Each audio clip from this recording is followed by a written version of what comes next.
FreightWaves today. This might be the biggest show that we have hosted, Julie, since we have launched the show back in early June. Big. Massive verdict today in a lawsuit involving C.H. Robinson, $604 million nuclear lawsuit.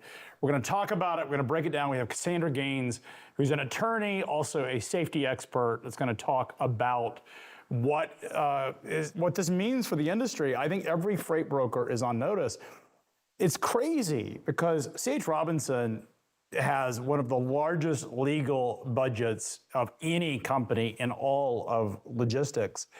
And with this kind of verdict, I think every broker, particularly mid-sized brokers, are on notice. I mean, this is absolutely massive.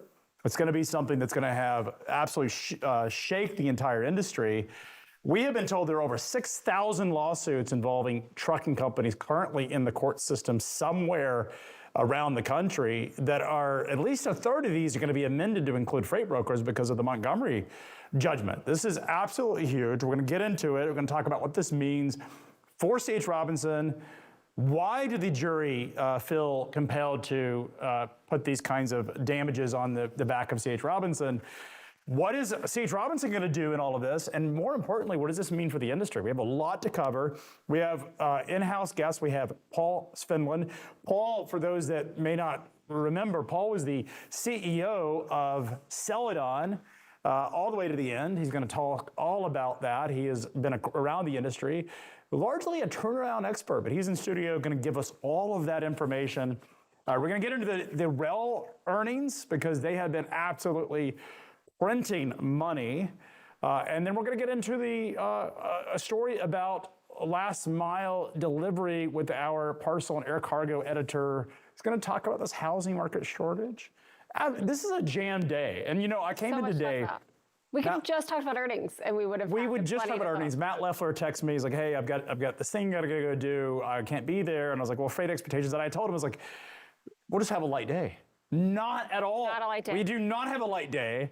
This is one of the biggest days in history, I think, as it means for really the industry and what's happening. I don't even know what to say. Let's get into the headlines and let's get right to it.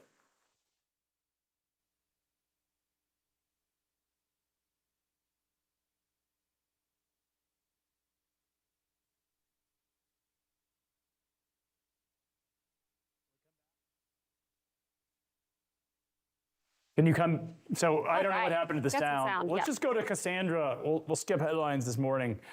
We've got the biggest headline of all that everybody is interested in. I've lost sound. Have you lost sound? Yes. I've lost sound. I don't know if anyone can hear us. Okay. So do we have Cassandra?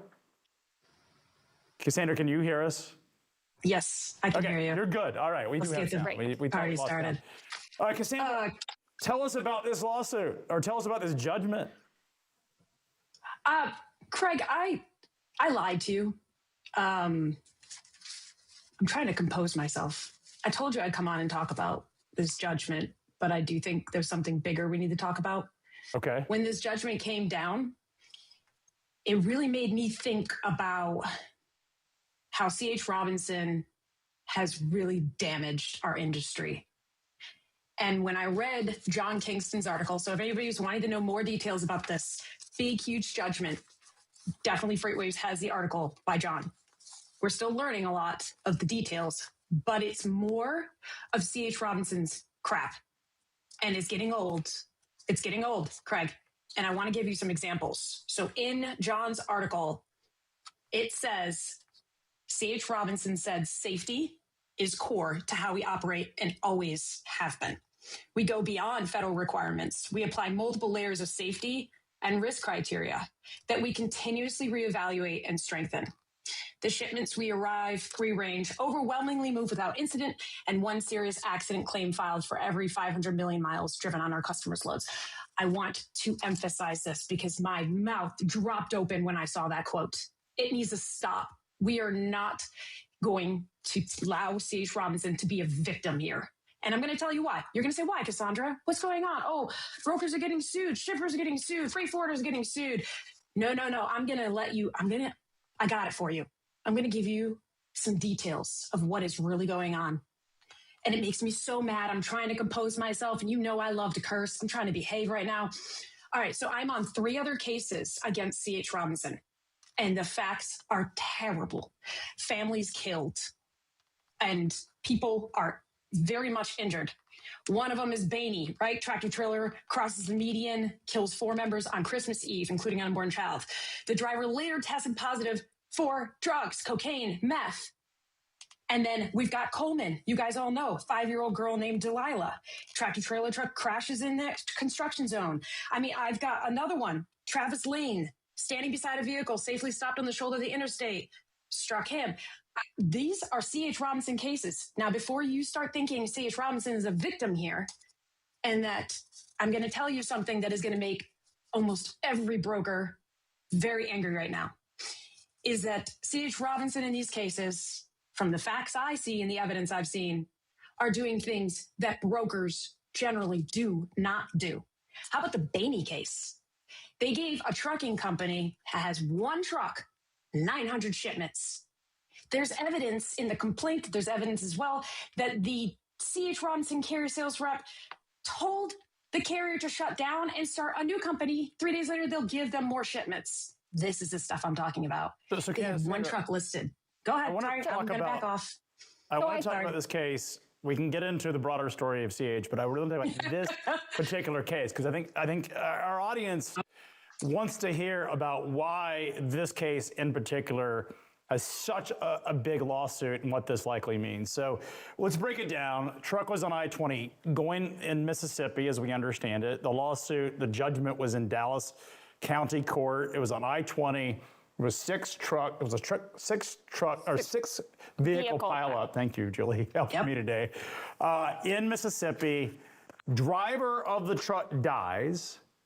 The driver told 2 others die and multiple injuries. The driver had communicated, at least according to the lawsuit, had communicated to someone at C.H. Robinson that they did not feel safe to drive. They did not feel they were sick. They were ill, and he was ill.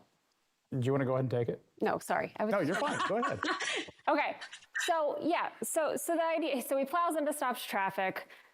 C.H. Robinson is pulled into the case, even though they didn't employ the driver, and he was an owner-operator, I believe, for the underlying carrier. The lawsuit found that they were liable and that he was an employee of both. Therefore, $604 million, who no one really has pockets to pay, even in shared liability, other than C.H. Robinson. Well, the interesting thing is C.H. Robinson. But I'm wondering. Sorry, go ahead. I think 23% liable. 23% liable, yeah. Mm-hmm. And the issue is that in a shared liability state, that liability could be entirely C.H. Robinson's. The driver's dead. He probably has no money in his estate, very small. He probably has some insurance policy. The carrier has insurance, but their insurance is not going to cover a $600 million lawsuit. When I was at U.S. Express, we couldn't cover a $100 million lawsuit. I mean, that was the cap, was $100 million. Anything over that.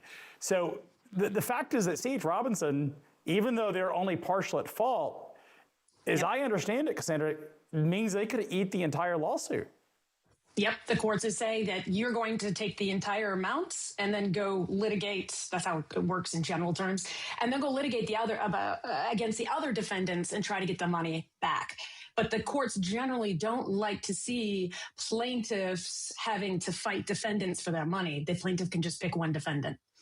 Right. That's generally how this works. So what do you think? The driver is primarily liable. He's not going to have. I mean, he driver nor didn't his feel family. well. Well, no, I'm saying he nor his family are going to have the money to pay it. Well, the smaller carrier is not going to have the money to pay it, right? So correct. We talked last time you were here about data and what you have in your system and how that holds you liable and what's documented and what isn't. Do you have any idea if it was documented, how he communicated that he was feeling ill, and if that was on the record and how that was brought into the lawsuit?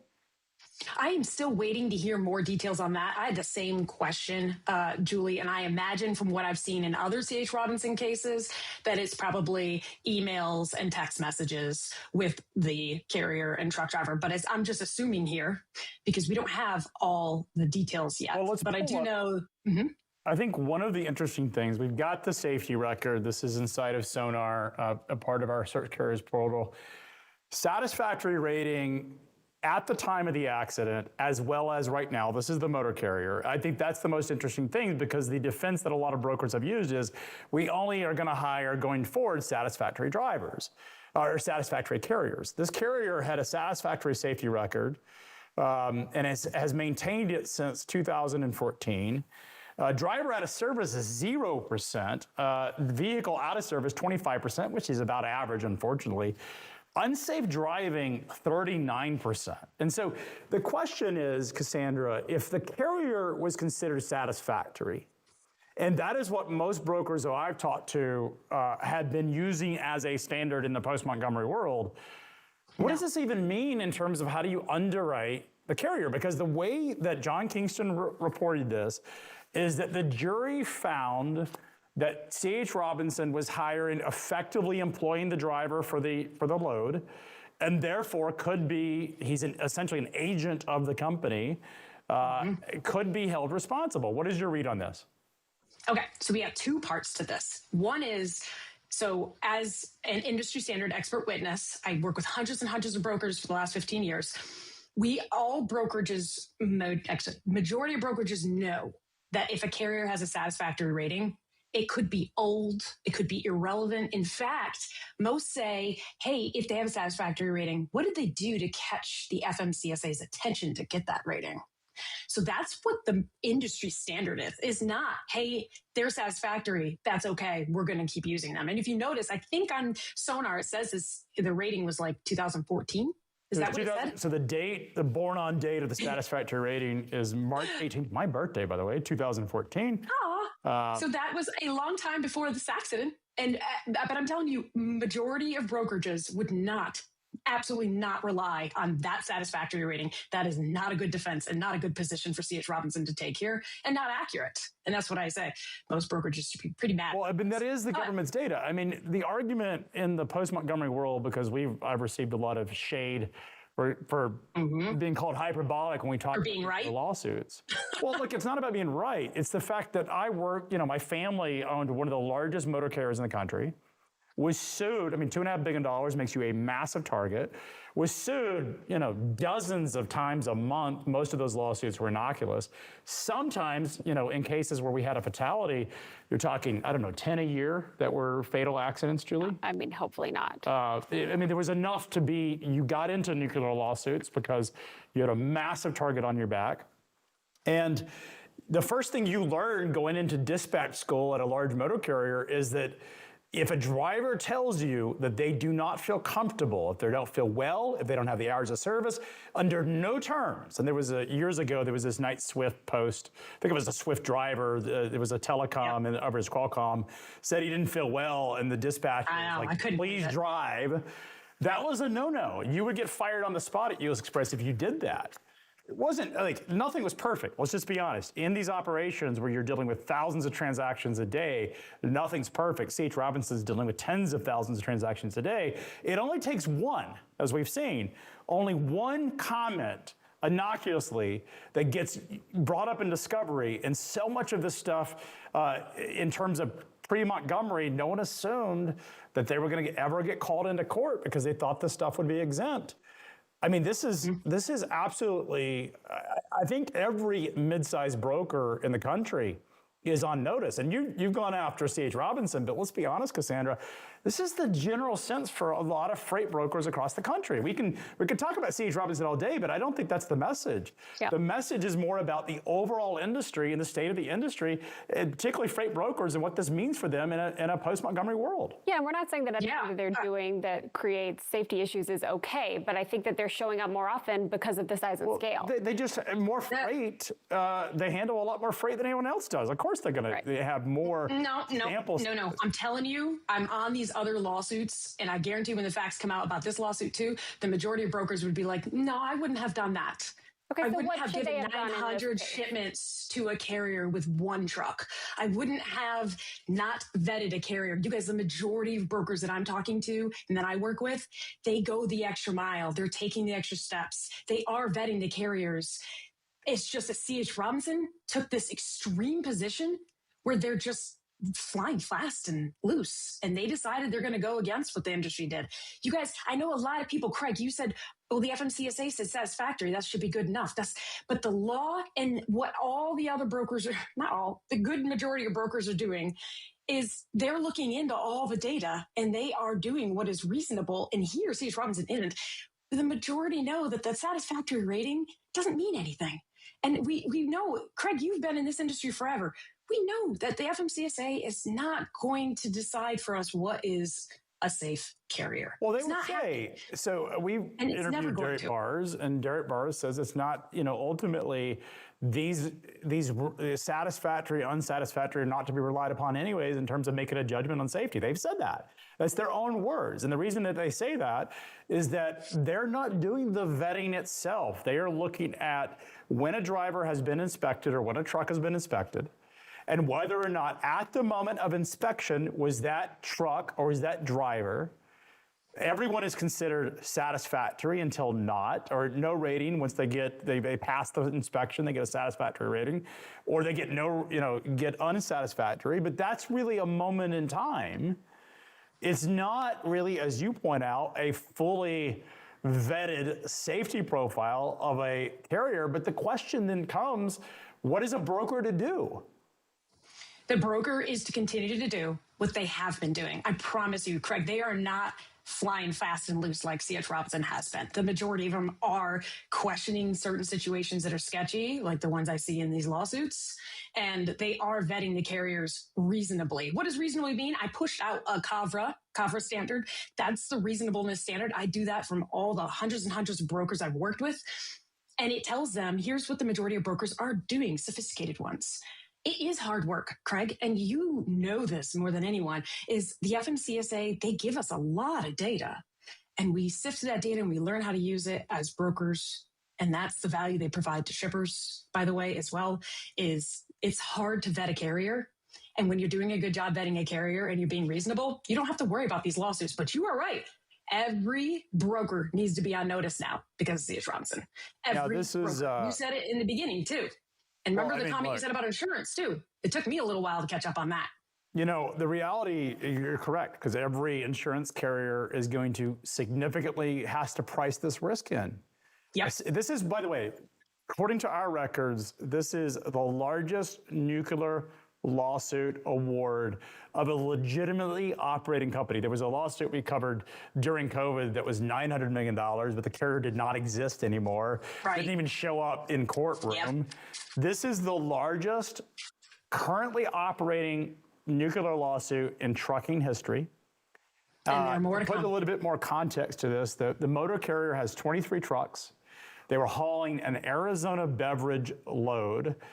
Looking at their customer list, which we have inside of SONAR, is mostly beverages. It's Natural Soda is their largest customer during the inspection. Starbucks, Carolina Beverage Group, hauling a lot of beverage loads. These are typically low-priced, high-volume shippers. Do a lot of business through freight brokers. And ultimately... And Craig, make sure that we don't rely too much on this screenshot here. Although, by the way, that's beautifully done. I like everything you have on there, like God. But don't rely on it too much because this is what the carrier's profile looks like now. The plaintiffs alleged a year before the accident that the carrier had significantly unsafe data. So that's a year before. So we don't actually know what that looks like until we get more details from the lawsuit. But it doesn't really even matter because C.H. Robinson's position has been, we don't even look at that data. When the interesting thing, Cassandra, we've interviewed multiple attorneys and people that are involved in risk management here on FreightWaves today. I mean, it's been almost every show has at least somebody in this risk management side, post Montgomery. And one of the things that I can't recall who it was, someone who came on our show who was an attorney made the point, I think it was Matt Leffler, that you should not, if you're a broker, brag about safety. About how you vet safety. He said, the problem is if you put that into your public messaging, your public marketing, that is going to get used against you in the courts because the plaintiff's attorneys will exploit this message that safety is the number one priority. And they will find cases where safety was not the number one priority. And they will use that against you. Your thoughts there? Yep. It's accurate. I think that what that attorney is trying to exemplify, and by the way, I litigated these cases for years and years, it does get thrown back in your face. So if you're going to brag about safety, just make sure you have a good, reasonable policy. And you know the catch is you never actually know if the carrier is safe. You're just using the data the FMCSA gives you to the best of your ability, especially brokers who don't know anything about trucking safety. It took me years to learn about. Well, I think Doug Wagner has said it best. He said it at FreightWaves at F3 that very few brokers, and he runs a $7 billion freight broker, very few brokers could actually operate a trucking company if their life depended on it. They just, running assets is a very different practice. Julie and I were talking before we went on air. You know, Julie was an executive at US Express, has worked in other, worked at Schneider. Julie, we were talking about the training that you get at an asset-based carrier is very intense in terms of safety. You want to give us some perspective on that? Yeah, I didn't work at Schneider, but I mean, the appropriate answer if a driver tells you they're ill is please continue driving as long as you feel safe. And then you leave that decision to the driver who's on the road in the situation, who can make that judgment call on how they're feeling. And that's when it comes to weather, when it comes to their health, when it comes to traffic, any condition, they're on the ground, they're there to see it. You leave that call to them and ask them to proceed safely, right? So any conversation that happened beyond that is unfortunate and inappropriate, likely. But yes, regarding safety, I mean, it was something we were talking about every day. We even had our operations people doing our safety coaching rather than a safety team because we wanted them to have that relationship and to be in it and to understand and to watch the videos of anything that happened that might show any signs of unsafe driving so we could understand what was creating that and how. And Julie, did you guys also have a logistics branch? We did. Now. Yeah, and when you selected those carriers, did you have the same safety standards and the same safety discussions and training for those carriers?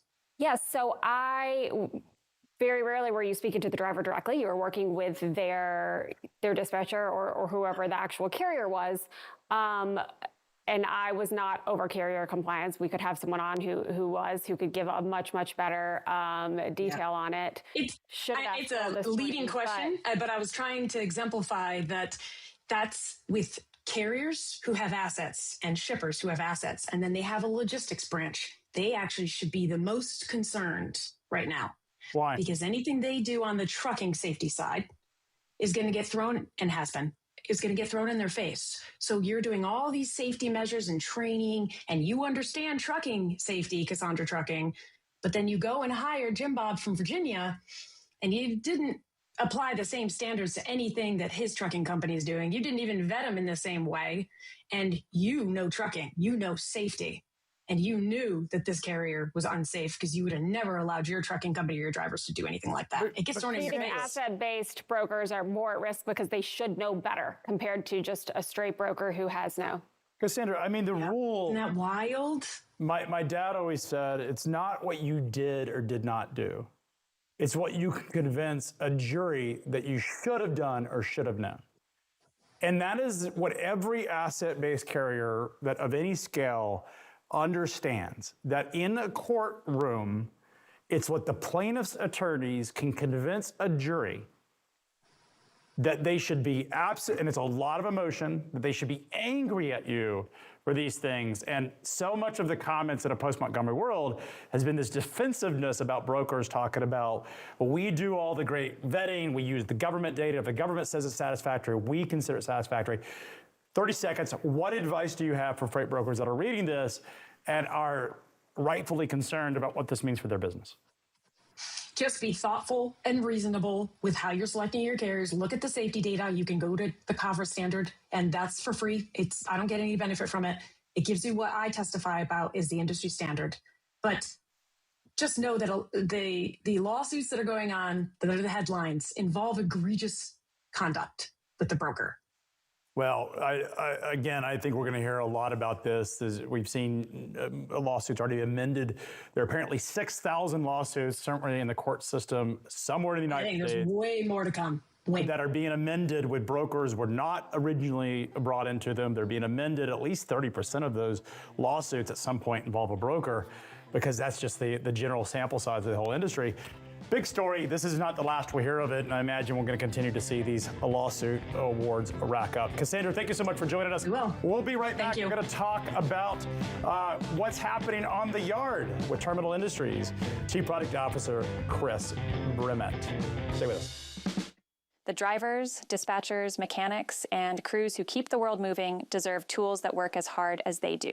That's what Samsara builds, technology for safer, more efficient operations, made with the people who do the work. Samsara, built with operators for operators. Learn more at samsara.com.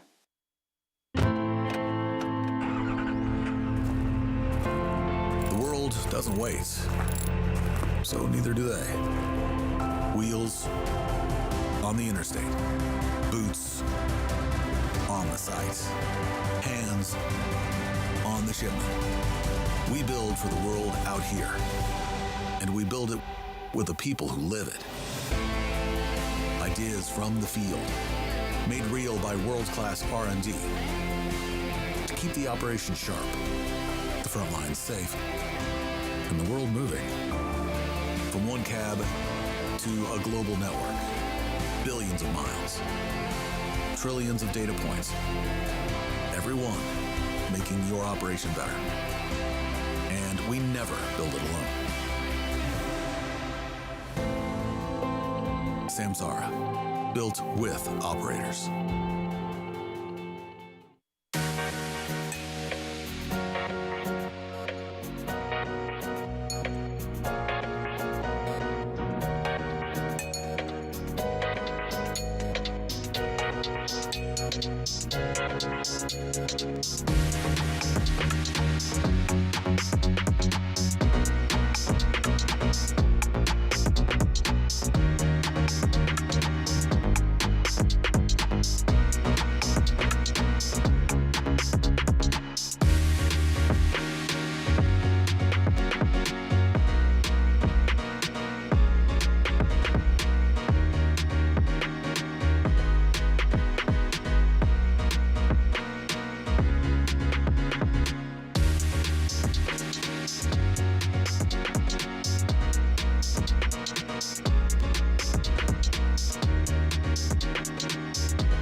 Welcome back to FreightWaves Today. Big stories just continue to pile up, but we're going to talk about the yard and all the theft that's taking place across the yard. Another major story is this recurring problem with theft.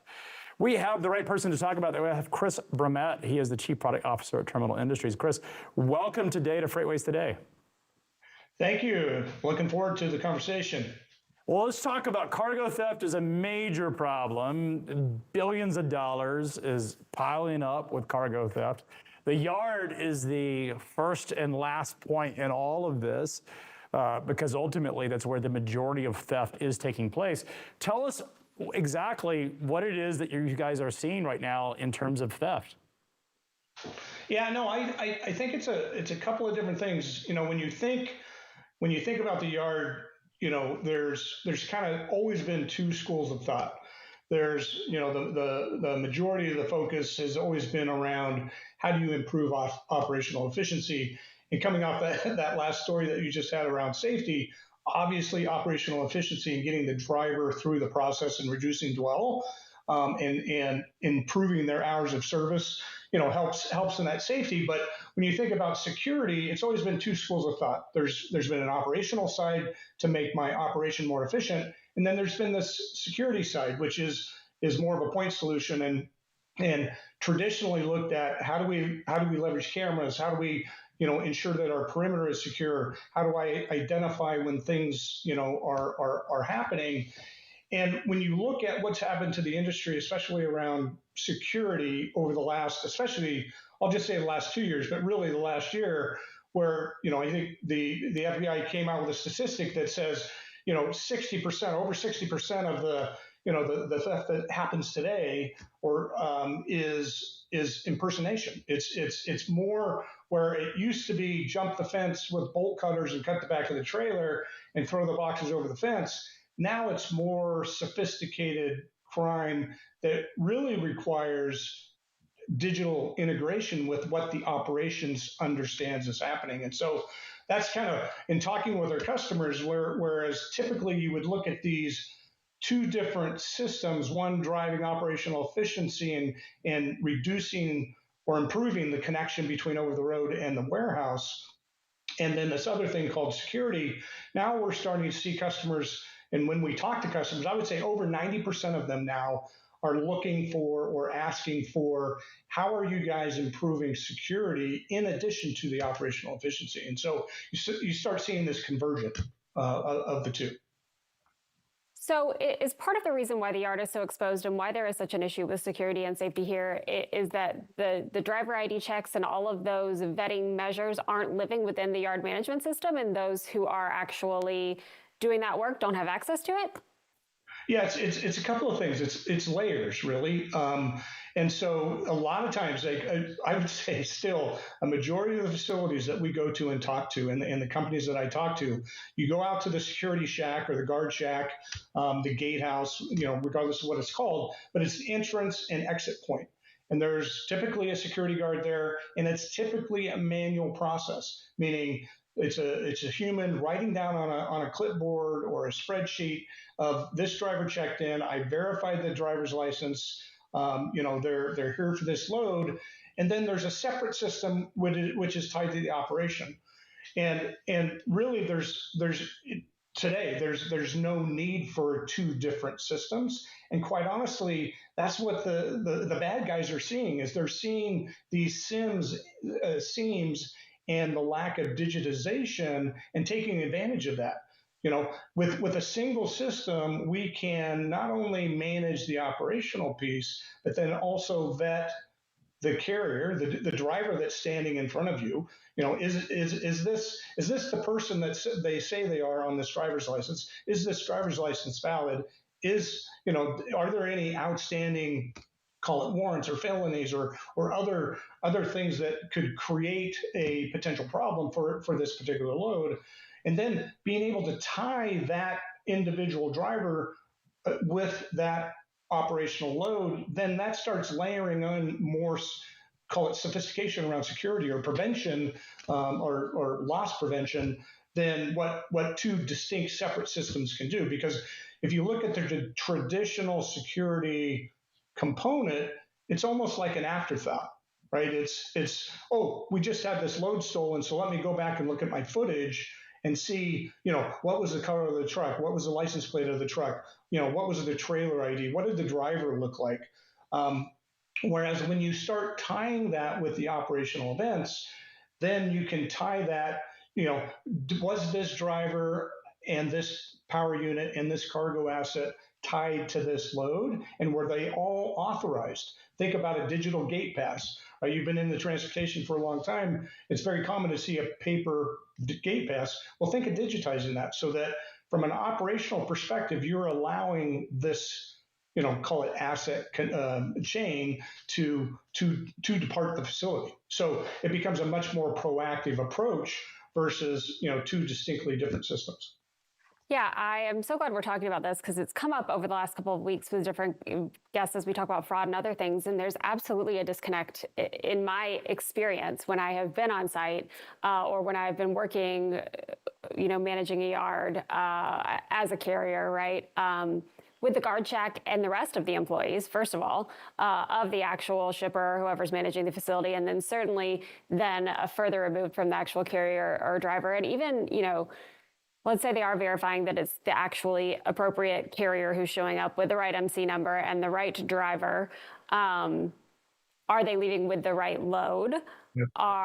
And furthermore, is it the right trailer? I mean, even when it comes to managing trailers in a yard, if the logo on the trailer matches the logo on the truck and they're leaving with an empty trailer, that just happens, whether it's the right trailer or not, right? Yeah, right. So why do you think this is a part of our industry that hasn't been invested in from a technology standpoint compared to automation and manufacturing or other areas where we're looking at fraud with visibility and all of those other things that people have invested in?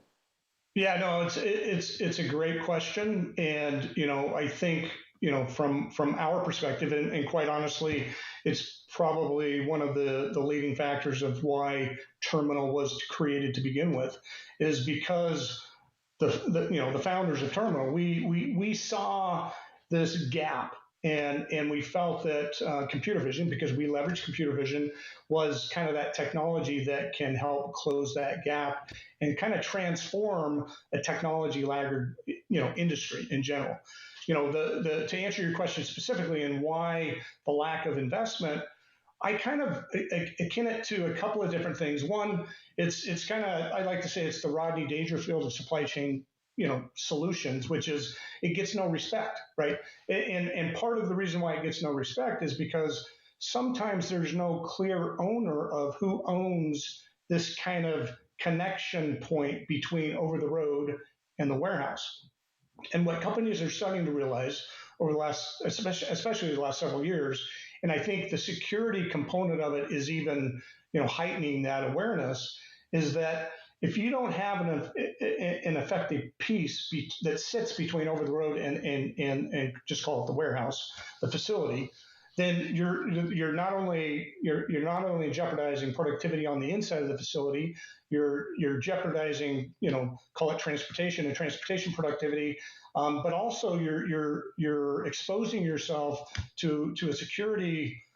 I don't want to say breach, but an opportunity to do a security breach, because it's still this, call it paper shuffling, spreadsheet, multiple afterthought type systems that don't really drive a process.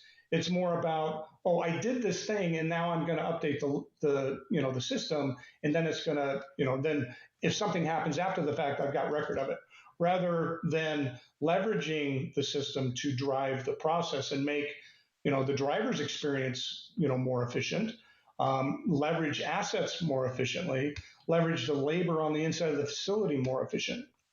And so, again, I've kind of used this term convergence, but that's when we talk to our customers, they're getting tired of these various point solutions. I would say vendor fatigue. And when you've got multiple point solutions, it offers up seams. And those seams is where inefficiency happens and where, the bad actors can kind of attack and create that opportunity. So. All right, Chris, final question. So if someone who manages a facility is watching today and they feel like they don't have the appropriate solution here for yard management, what's one thing they should look at to fix immediately? Well, the first thing is digitization, right? I mean, you got to get out of the spreadsheets, you got to get out of the clipboards, and digitization is step one. Digital transformation is not a new term, but without being digitized first, then everything else is kind of hard to follow. Then just start layering in the technology. I mean, computer vision is an effective way. It's a cost-effective way now. It's not the old computer vision that you thought of in the past. And companies like ourselves has been able to incorporate that as part of our core platform and helps drive additional effectiveness and security, et cetera. But digitization is a first step for sure. We'll be appreciate Chris. Thanks for joining us. We'll be right back with FreightWaves today. We're going to talk rail. It is absolutely smoking hot. And to break it down for us, Bill Stevens. Stay with us. The world doesn't wait, so neither do they. Wheels on the interstate, boots on the site, hands on the shipment. We build for the world out here, and we build it with the people who live it.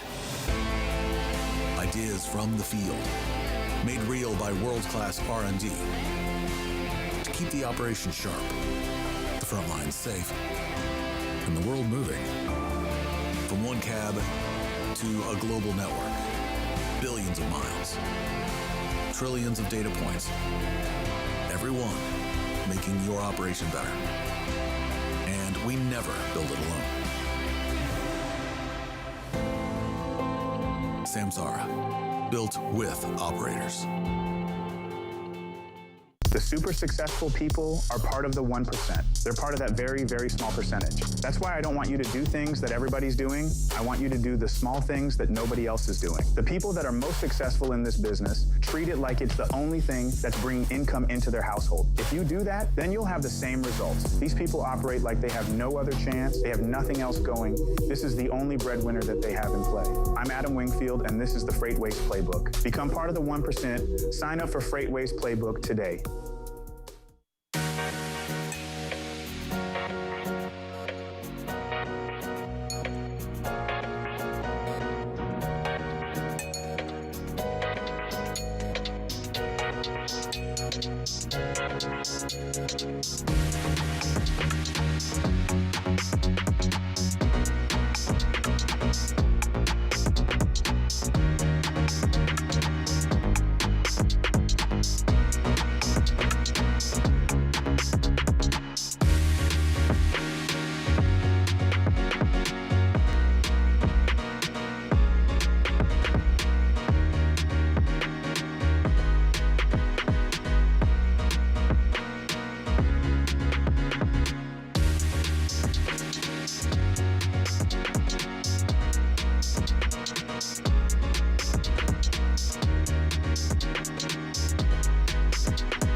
All right, let's go to the other great mode of domestic surface freight. We've got Bill Stevens, who's going to break down all of the action in the rails. It is absolutely hot. Bill, welcome to FreightWaves Today. Again, how are you, sir? I am well, Craig. Hi, Julie. How are you both today? Well, we know it's exciting. You're going to be down in Chattanooga next Tuesday. We have the Future of Rail Symposium that will be right here in Chattanooga. We got the CEOs of probably the hottest story in freight, Norfolk Southern and Union Pacific. Now, we are told they won't talk about the merger itself, so it's going to be in the room. I don't know if what you're expecting to hear from that conversation. Well, our timing is perfect because on Monday, they are going to file the supplemental information that the Surface Transportation Board asked for regarding the merger. So that is going to be question number one. What does this additional merger do that can, or additional information do that can help get your merger across the finish line from a regulatory review perspective? So they'll have a lot to say about the merger, I am sure. So they will talk about it. That's certainly refreshing. I think it's what our audience wants. We're going to give them what they want, right? Yes. Oh, yes. Yeah, absolutely. I had the chance to interview the head of the STB, the chair of the STB, Patrick Fuchs, a couple of days ago, related to the virtual symposium. Now, one of my opening question was, tell me about what your thoughts on the merger was, and he immediately shut me down. He's like, I can't talk about that. So, but it is great, and we've got, BN's going to be on CSX. We've got some of the Canadian railroads. It's a jam-packed agenda. I'm super pumped about it, Bill. It is, and we have some looks at autonomous trains as well. Which is, people are saying that's going to be the future of growth in the industry. So it'll be an interesting conference to look at. We have earnings reports came out last week and this week actually all this week. It's been a long week for 4 out of the 6 Class 1 railroads. And really, the results show what happens when you get a little bit of volume growth. All of the railroads reported improved financial results. Some had record revenue. If you look at this chart here, CSX's volume was up 6%, UP up 2%, NS up 4%, and Canadian National up 5%, with an asterisk because that is the way they prefer to count it, based on revenue ton miles. If you look at carloads, which equates it with the other railroads on that chart, volume was relatively flat at 0.35% growth. But what's important here too is these improving volume outlooks and financial outlooks have prompted 3 of the 4 railroads to raise their financial outlooks for the year, and in some cases their volume growth outlooks. And intermodal has primarily been driving that, but it's also broad-based across most of the merchandise carload sectors. Coal depends on the railroad. Norfolk Southern was up quite a bit thanks to exports of metallurgical coal. Union Pacific was down due to high stockpiles at utility plants and also low natural gas prices. Their business is predominantly utility coal. But, you look at the intermodal figures, CSX up 9%, UP was up 4%. But within that, their domestic intermodal set a 4th straight quarterly record for volume, and they had double-digit growth. Norfolk Southern intermodal was up 5%, and they're seeing strong truck-to-rail conversions, they say, amid the high fuel prices. And the outlier here is CN, as we've talked about on Wednesdays. The intermodal market is different in Canada than it is in the U.S. And one thing that CN's Chief Commercial Officer, Janet Drysdale, said on their earnings call this morning was that truck capacity is not as tight in Canada as it is in the U.S. And that's been a key factor in driving those domestic volumes up in the U.S. The regulatory and immigration crackdown is really an American story. And Canada's got its own situation with immigration issues, but their orientation on the Canadian truck drivers is quite different than the administration's orientation. So it certainly makes sense that the Canadian railroads would not be as bullish on intermodal as what you see. Plus, you've got the whole tariff overhang on this, Bill. Any thoughts there? Yeah, that's it exactly. And CN said that the key here for them is to be adaptable amid ongoing trade tensions and disputes and tariffs that are levied one day and pulled back the next. And so exactly. And, they've talked about metals traffic is still moving across the border despite the tariffs, because the U.S. can't produce enough of aluminum, for example. Forest products traffic not doing well for CN. That's partly due to tariffs, partly due to the low, the slow housing starts in the U.S. But when you look through the railroad's outlooks for the various traffic segments, they really see broad-based positive outlooks.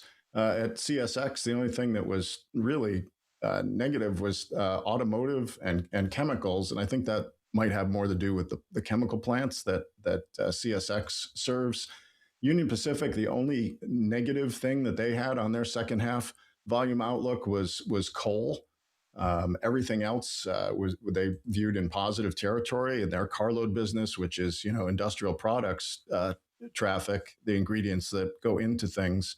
They believe that theirs is going to be above the rate of industrial production, which suggests market share gains versus truck. Norfolk Southern said industrial activity is a positive for them, as well as global energy prices. And in the intermodal side, the truck market tightening is positive. They were mixed on consumer demand. I think mostly because of the high fuel prices that are affecting everybody at the pump. And coal, they were kind of neutral. CN was really positive on petroleum and chemicals traffic. That's a huge export story for them, as well as internally with a new fuel facility in the greater Toronto area. Grain continues to be a bright spot for them. They do believe that their domestic intermodal is going to grow this year. And then automotive traffic as well. They're down on international intermodal, partly because they've been demarketing some of the lower margin traffic. Hey, Bill. And then, yep. Go ahead. Sorry. No. And then just forest products and fertilizers, they had a negative outlook on. CPKC, the other Canadian-based railroad, they report on Wednesday. And then BNSF, which is a unit of Berkshire Hathaway, they will report alongside their parent company next month. So this is a big change in direction. Earlier this year, we've covered it extensively. The railroads were pretty bearish on this year, or at least not constructive about, this was going to be an off year. I think the industrial slowdown that we saw last year probably prepared them to think the worst. The change is that there's a massive change in tone, just in terms of perception of the improvements in construction in this year that's taking place across their business.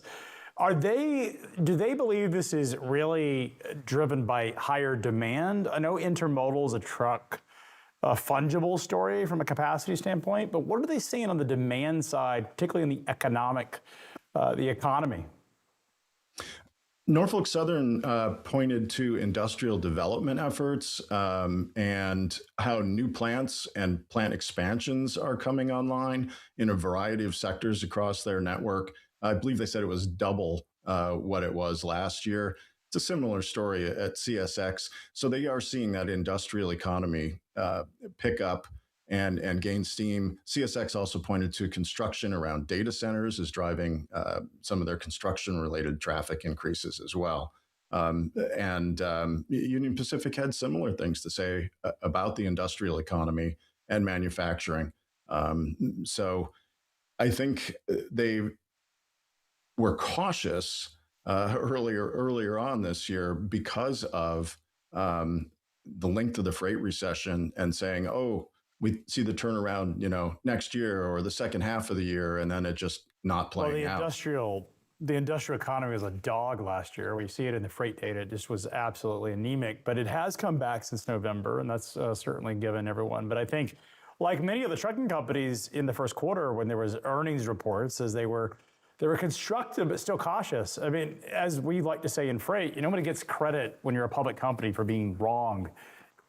In terms of if things are bad, you're going to get spanked by the markets if you are overconfident. And that's why a lot of the public CEOs, particularly the seasoned ones, tend to be more conservative when they're talking about market developments. It's interesting because we talk to a lot of those folks. They're more bullish when they're one-on-one than they tend to be with Wall Street when they're talking about the market, because they have to be very careful to set themselves up for failure. That's it exactly. It's way better to underpromise and overdeliver than the other way around. Than the opposite. You get absolutely obliterated if you're on the wrong side of that. If you've overpromised, as anybody who's been public knows that that's a dangerous thing. So, Bill, I want to talk about the merger for a second because it's obviously the most important story. We have just a number of big announcements this week. You covered the whole story where CN was given. Can you explain, for those that aren't real deep into the rail market, why is this a significant development? Well, a couple of things. First, railroading is all about the map. It's not the highway network. You can't just go anywhere. You can only go as far as your map gets you. And there were two deals that Union Pacific and Canadian National worked out. One is totally tied to the merger, and the other never would have happened without merger discussions. So the first is, and this is not dependent on the merger, Canadian National gets a haulage rights agreement between Memphis and the Mexican border at Eagle Pass, Texas, over Union Pacific. So in other words, Union Pacific will haul CN's traffic from Memphis to Eagle Pass. That enables CN to be a better competitor against CPKC, which can offer single line service between Canada, the US, and Mexico. This CN deal applies only to Canadian origins and destinations traffic moving to and from Mexico, but it's a faster route and is far superior to the existing offerings. They currently hand off traffic to Union Pacific in Chicago, so they get a longer length of haul out of this. In exchange, Union Pacific gets rights to run over CN's Chicago bypass. Back in 2009, they bought a railroad called the EJ&E, which basically is kind of like a loop road around Chicago. It doesn't go through it. And Chicago, of course, is congested, notoriously so at times. And it's inconsistent and long, the transit times through Chicago. CEO Jim Venna said at times when he was at CN, they could get a train faster from British Columbia to Chicago than it took to get from one side of town to the other. That's an extreme example, but Union Pacific will get this much faster route through Chicago as a result of this. And they want to, once they put the finishing details on this and reach a final agreement, it's not contingent on the merger, and they want to start moving this traffic as soon as they can. The part that's related directly to the merger involves giving CN access to customers in the Midwest. There's only a handful of them that under this merger, since there's no overlap, would go from the option of having 2 Class 1 railroads serve them and seeing it just go to 1. And it's the same for customers that currently have the option of 3 railroads going down. Was this just a way for those customers that have dependencies to demonstrate to the STB that they're trying to find ways to provide some competition? Yes, and Union Pacific and Norfolk Southern were upfront about this when they filed their merger application. They knew that they were going to have to provide access to enhance competition in that overlapping area in the Midwest, which is primarily in Missouri. And so CN will get access. Is it chemicals? Like what are the commodities that are impacted? It's a variety of carload shippers. That specific question did get asked on CN's earnings call today, and they didn't really answer it. But we're talking five shippers who see their option go from 2 to 1, and it's 24 perhaps who see their options go from 3 to 2, and most of those are in the St. Louis area. So it's a range of carload commodities and ag, given the location in Missouri, and CN will get trackage rights over Union Pacific, which would have basically 2 parallel routes across Missouri. CN will use 1, and they gain access to the Kansas City market for the first time on their own tracks or with their own trains, controlling their own destiny, and they get to use Union Pacific's yard that is really not used very much today, Neff Yard in Kansas City. So in exchange for all this, CN said, hey, this solves our competitive concerns about the merger. We get growth opportunities out of it, and as a result, we will not oppose the merger. Well, Bill, I'm so excited to see you next week. We have the National Model Railroad Association's convention, their annual convention will be here in Chattanooga. So for those that are interested in model railroads or in trains, it's the perfect week to be here in Chattanooga to talk about that. And so much is happening in the railroads. We have the right people coming to the virtual event. It's a bang-up lineup, by the way. We're going to get into deeper conversations with somebody that knows the rail industry as well as anybody does. Paul Svidland, who was at STG, was the CEO. He also was at Pacer, ran that business. He's going to tell us all about what he thinks about the rail market, the rail industry, as well as what it's like to run companies that are distressed. We're going to hear all about that with Paul Svidland right after these messages. In today's supply chain, every mile and every minute matters. Shippers, lessors, and railroads count on performance they can trust. That's where Trinity Rail delivers. With integrated railcar solutions including manufacturing, maintenance, parts, fleet management, and leasing, helping you reduce downtime, optimize your fleet, and stay ahead of demand. Because efficiency isn't a goal, it's a competitive edge. Trinity Rail, built to deliver.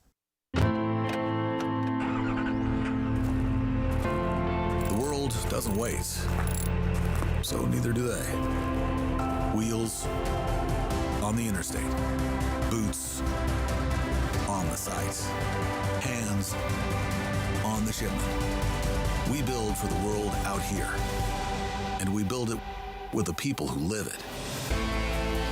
Ideas from the field, made real by world-class R&D to keep the operation sharp, the front lines safe, and the world moving. From one cab to a global network, billions of miles, trillions of data points, every one making your operation better. And we never build it alone. Samsara, built with operators.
Look, this is a treat.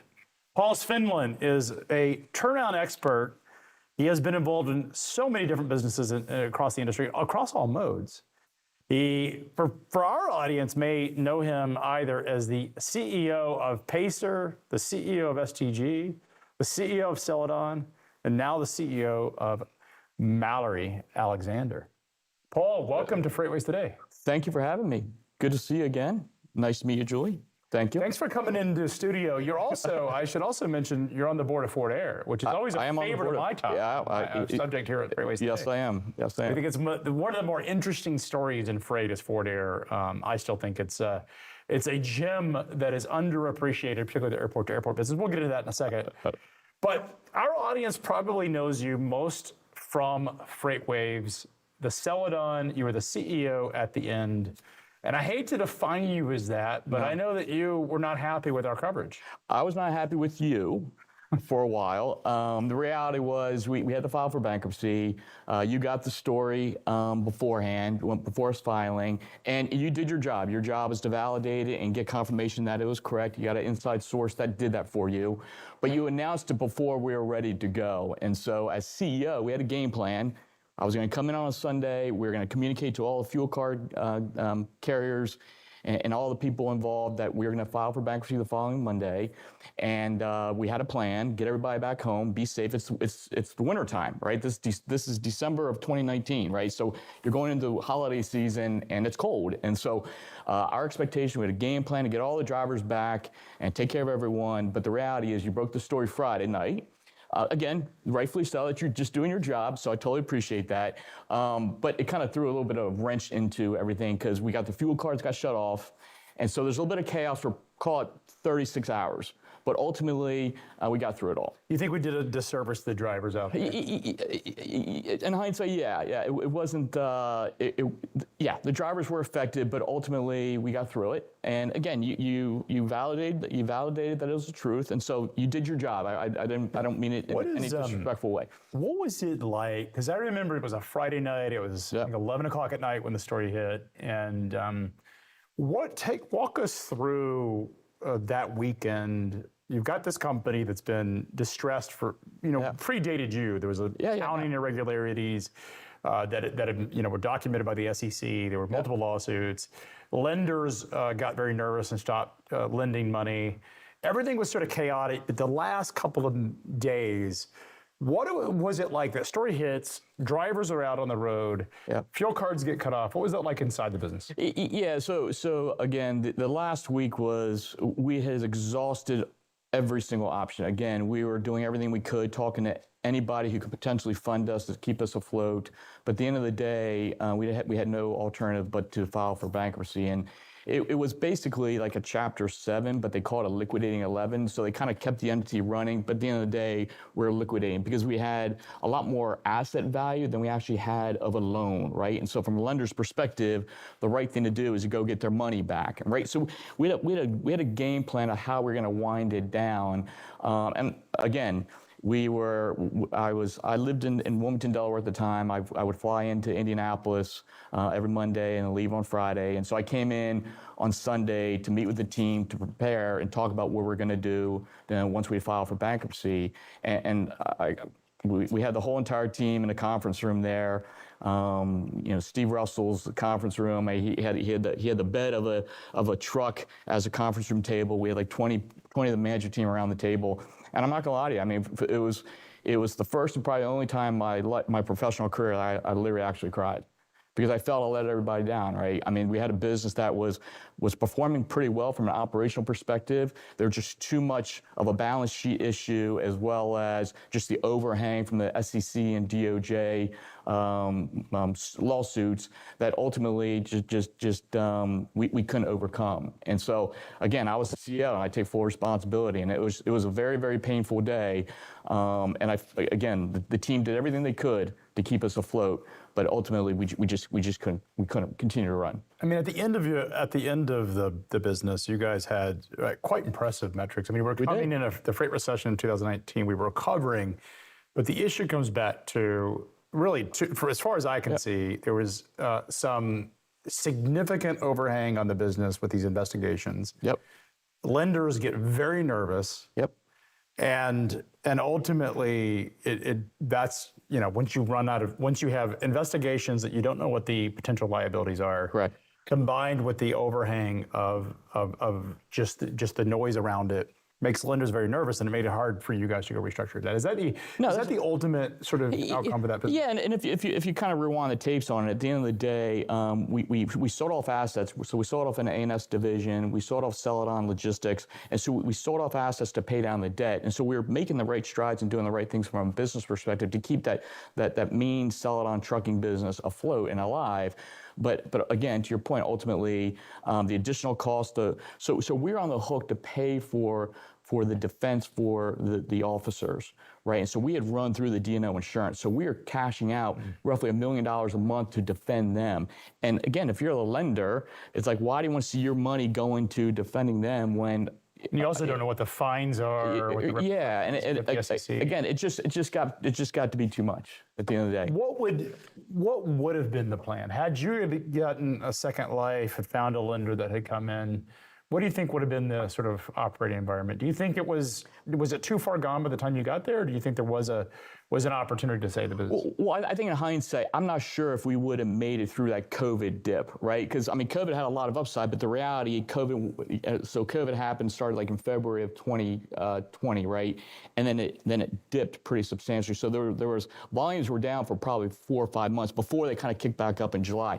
I'm not so sure it would have been able to weather that storm. Yeah. Right. But the ultimate goal when we were in there and the team was to get it to be a good, solid operating company, get back in the low 90s operating ratio, which I think was possible, right? But you had a very, very old fleet. There's just a lot we were paying 32 cents a mile for maintenance. A good trucking company is under 10. Yeah. So we'd have to replenish the fleet, and there's just a lot of things that we had to do to get it back on track. But again, it is what it is, right? Yeah.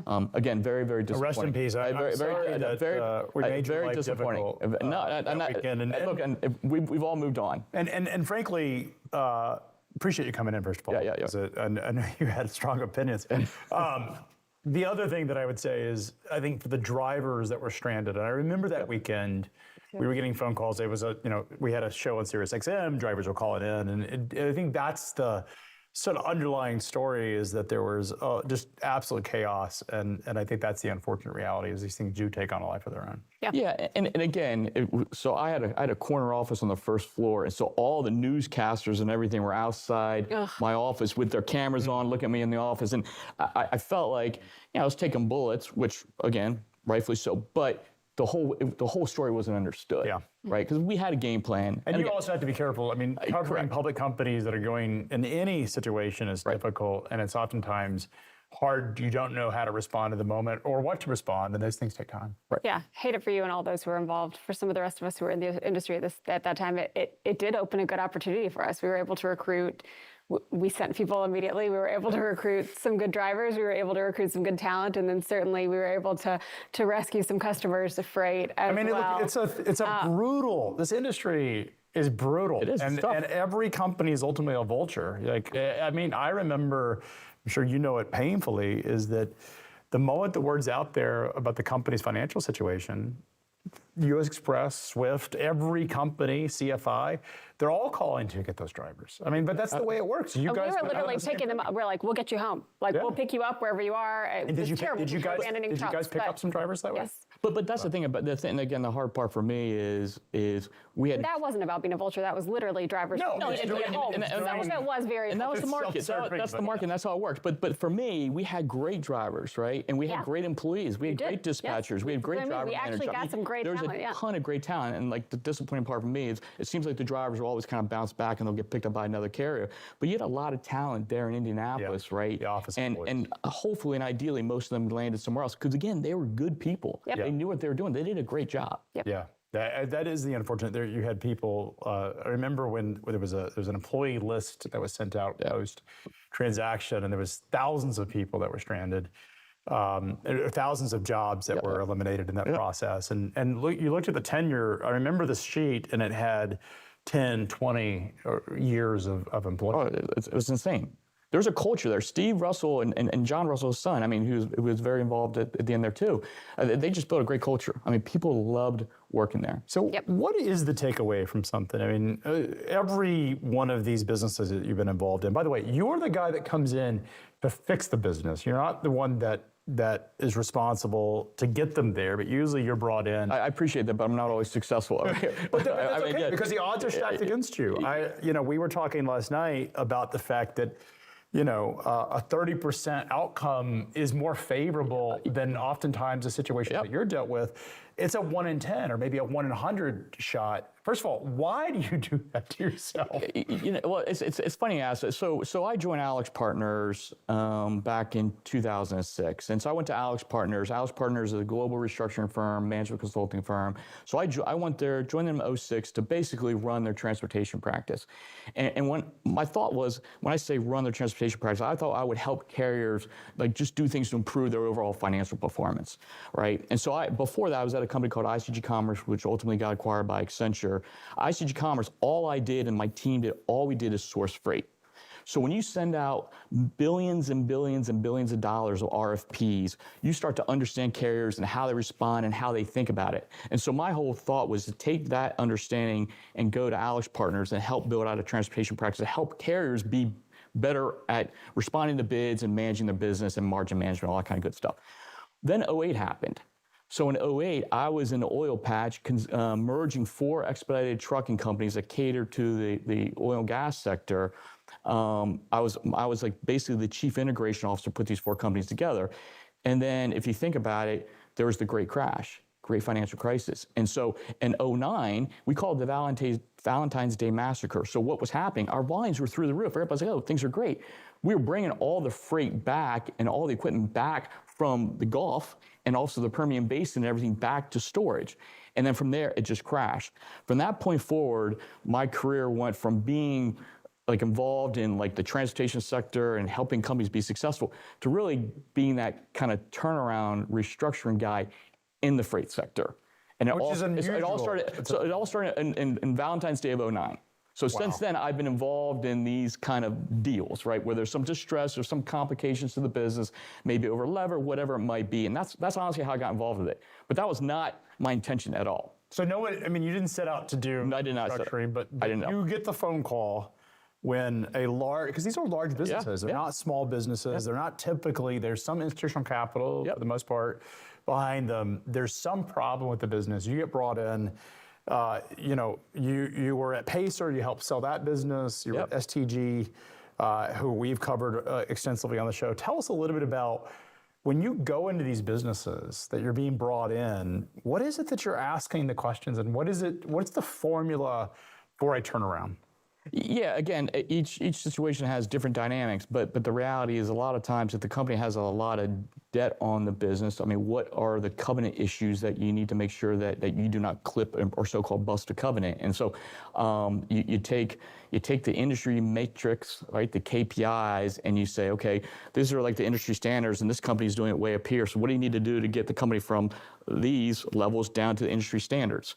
And then at that industry standard levels, can the company still be sustainable with that debt burden, right? Because you might be in a scenario where you have to restructure the debt as well as improve the operations of the business, which is essentially kind of what was happening there at Celadon. We wanted to pay down the debt while also simultaneously, in parallel, fixing the business. Is it hard to get the banks to agree to renegotiate the covenants? I think that, again, different situations, different scenarios, or different times, but I think in general, the banks will work with you, or the lenders, not necessarily banks, the lenders will work with you if you have a game plan of how you're going to fix the business. Yeah, and have data points to prove that you were doing it. And they want to remind you that they're still in charge, right? They will make that crystal clear. They're having private equity investors and venture investors, they are your partners until you need money. Correct. And when you need money, they're no longer your partners, they're your bosses. They get to set the terms. And it's hard to, they don't want to come in and run the business when things are going okay. It's when things are in distress is when they actually want to run the business. Yeah, and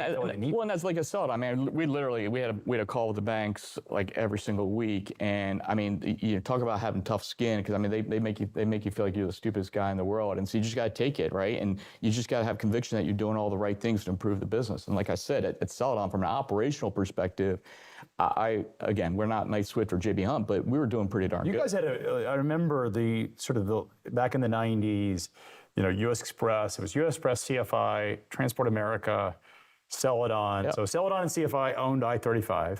US Express, Covenant, CRST, and Transport America was sort of, to a degree, owned that I-40 and I-20. It was like we were east-west, you guys were north-south. Absolutely. Between Covenant, US Express, CFI, and Celadon, that was the cross and these were some of the most profitable trucking companies in America. Yeah, and so one of the valuable pieces of Celadon, we had those B1 visa Mexican drivers, right? And so I think at the one point in time, we were probably the largest fleet of these B1 visa drivers. We had Jaguar was the brand, still exists today. And again, like that was just a moneymaker. It was a great business. It was a great amazing business, particularly in the NAFTA sort of post-NAFTA world. Yes. So let's switch gears and talk about Mallory Alexander now. What made you decide to get involved there, take your expertise and your background into this organization, and then let's talk about the deal too. Yeah, so back in April of 25, I migrated from the CEO role at STG Logistics into the chairman role,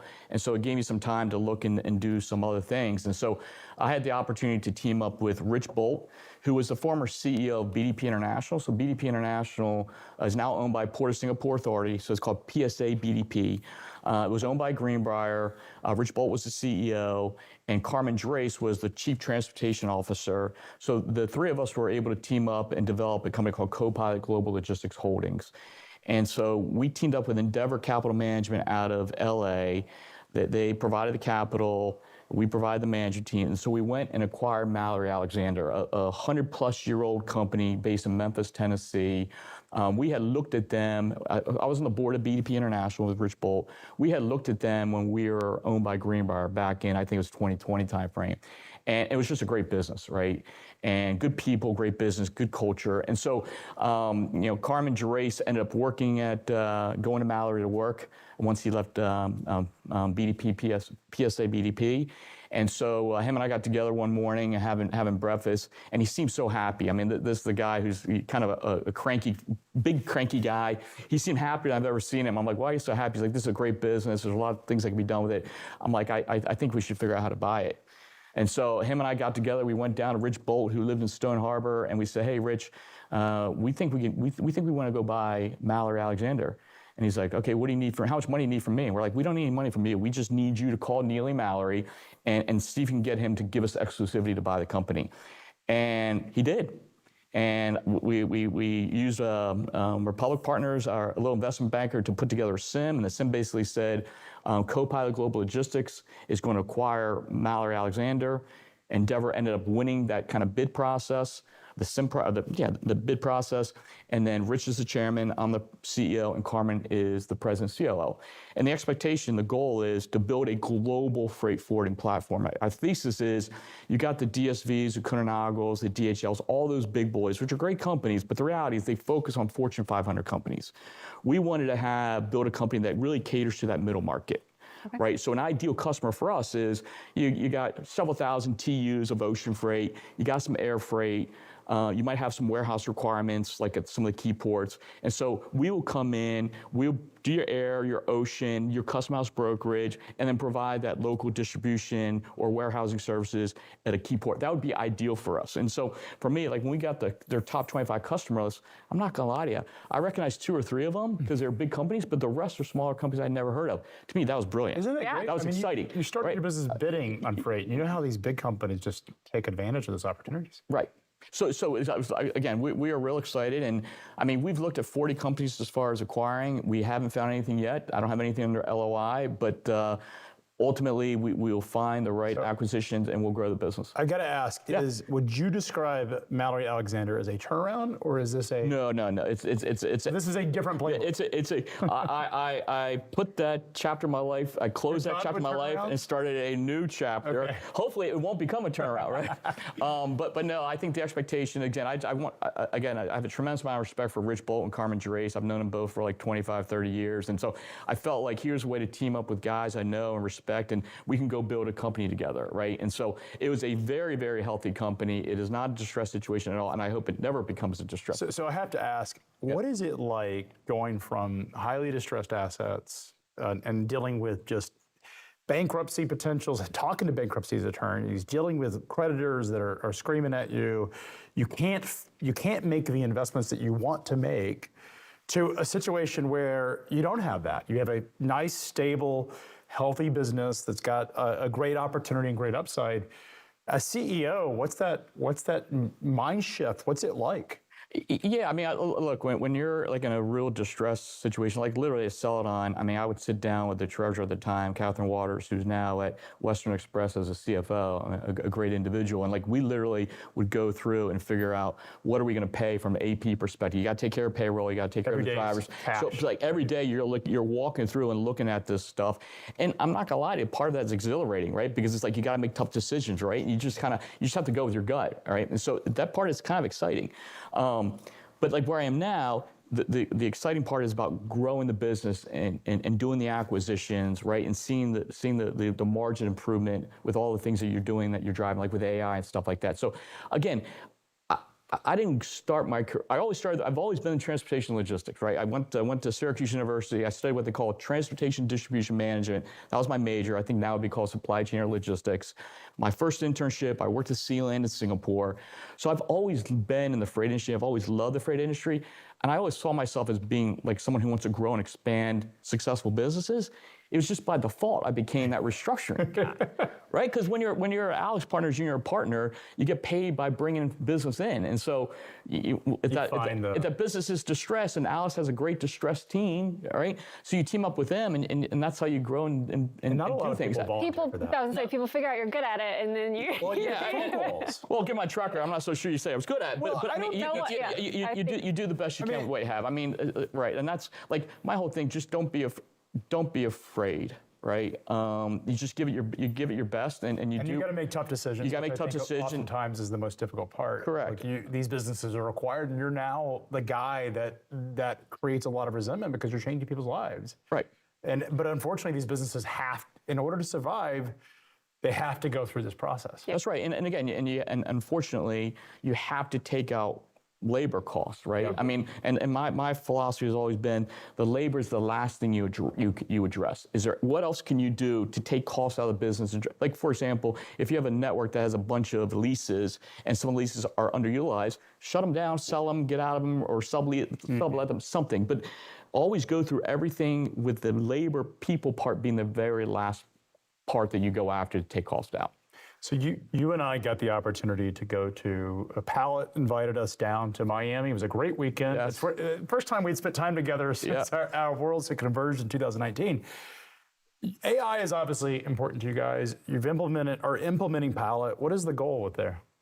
Well, so first of all, let's just talk about that game, because I am Norwegian, and I was very, very disappointed that Norway lost. For Norway. And you were. You were. I remember you. Our host was England. Our host was England, but I'm again. My last name's Svidland, and you got the main guy, Ireland. I mean, it was very disappointing for me. But nonetheless, it happened. They lost. But look, so we I think we've been very bullish and very aggressive with Pallet, right? And so if you think about the freight forwarding world and just the amount of documentation and the redundancy in the documentation, like letters of credit, arrival notices, I mean, there's just so many things that you can do and leverage Pallet, AI, and develop agents to address each one of these respective areas. And so it's been great. And I think, and like everyone's, I think, so concerned about, you're going to take headcount out and all this kind of stuff. That's not our objective. Our objective is how does it make us more productive so our people, our team members can actually do other stuff with the customers. Maybe focus on how can they help them out with another shipment versus spending all their time, energy, and effort going through the documentation, so that so-called mundane aspect of the job. So they should be excited about it, because I can do more customer activity versus sitting here grinding through the data and updating the computer. So we're very bullish on it. Very bullish on it. If your objective is growth, AI enables that. Correct. Let's talk about the freight market. What you're seeing when it comes to freight forwarding and what you're seeing with your customers, what you're seeing with the market in a whole. Kuehne + Nagel reported earnings this week. Thoughts on all of that? Yeah. So what kind of earnings did they report? Positive? Solid? I'm not gonna lie to you, I'm not up to date on that. Yeah, they said they gained significant momentum in the second quarter of 2026. Air Logistics delivered an excellent quarter, increasing profit by 35%. At the same time, they're accelerating deployment of AI, similar to what you just talked about. But it seems like ocean European demand was pretty soft. Yeah, so again, like we are very, very trans-Pacific exposed, right? And so part of our growth acquisition is to find other markets to be in. But from a Mallory Alexander today, we're very trans-Pacific eastbound heavy. And there, given the Iran war, the rates are going through the roof. And so as a middleman, we're in a position where we can actually make more money, right? And so we're performing well. I would say January, February, we're very tough, but since March, we've been really doing and meeting expectations. And I think the year's going to end pretty solid. Well, spot rates have jumped something like 300% on the container spot rates on TEU. We've got that data in SONAR.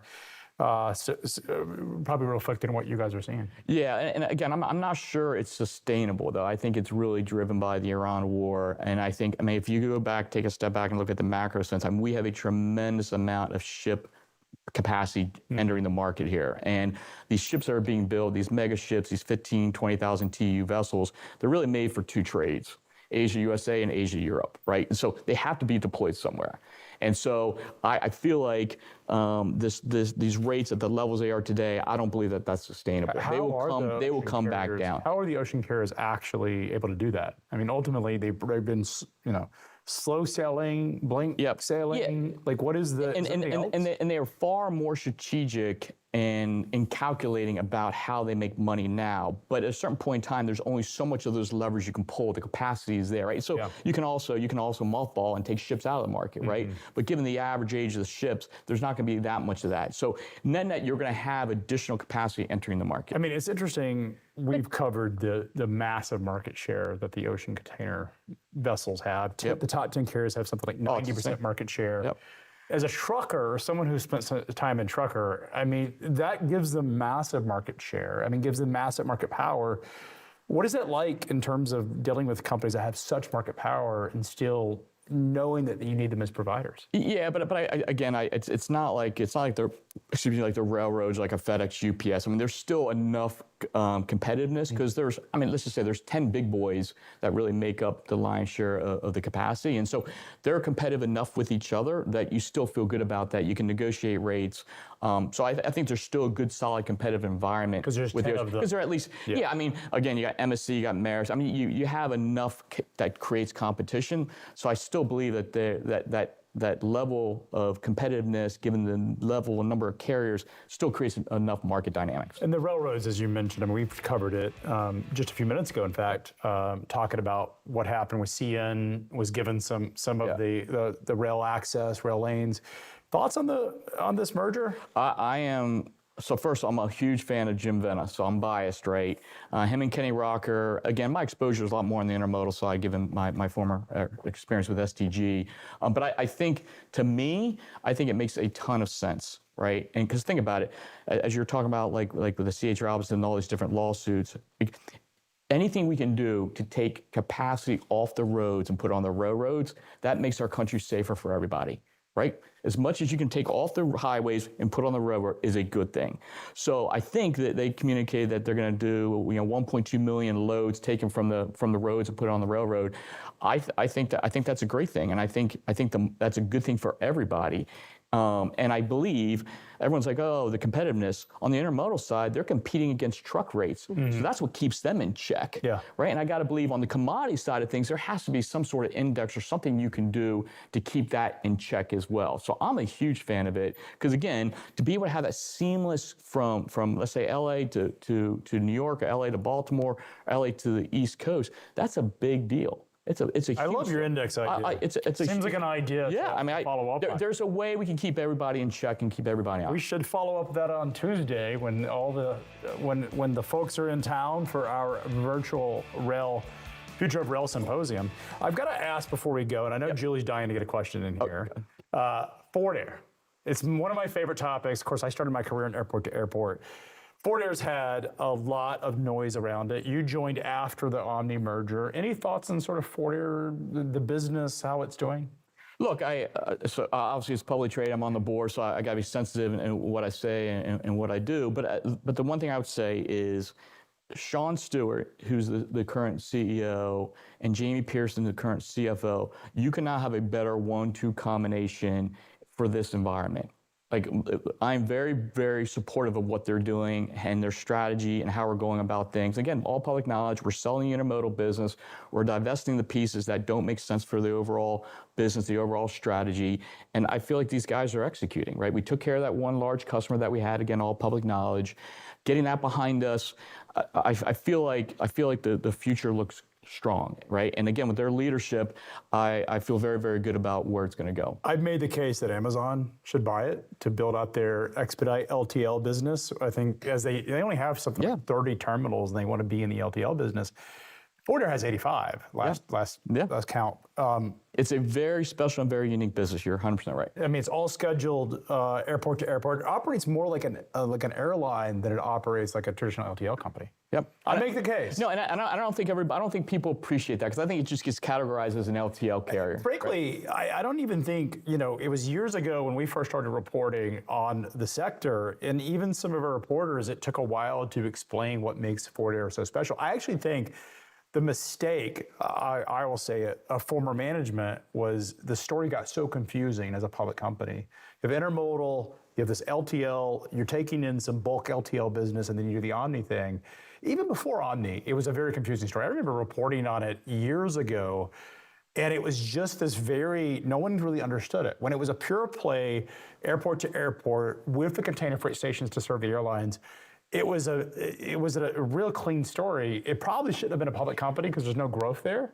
Probably should be, it's a perfect play for private equity. Yeah, well, and I would say, again, not being there at that time, but my sense is the challenge it had is that market is kind of defined. Yeah.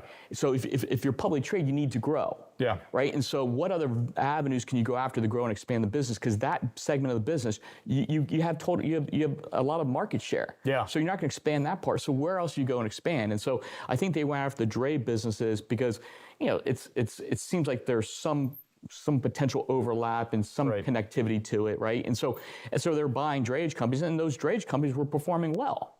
right? And so they had to continue to find other ways to grow and expand the business, top line and performance. So, because again, it was unfortunately kind of a small niche. Yeah. No, I think 80% market share when I was in that business. Exactly. 60% market share. Newspress had a competitor trying to fend off Andy Clark and Bruce Campbell. Was abusive. Like trying to do it. Absolutely have an enormous amount of respect. I learned a lot from that experience. Yep.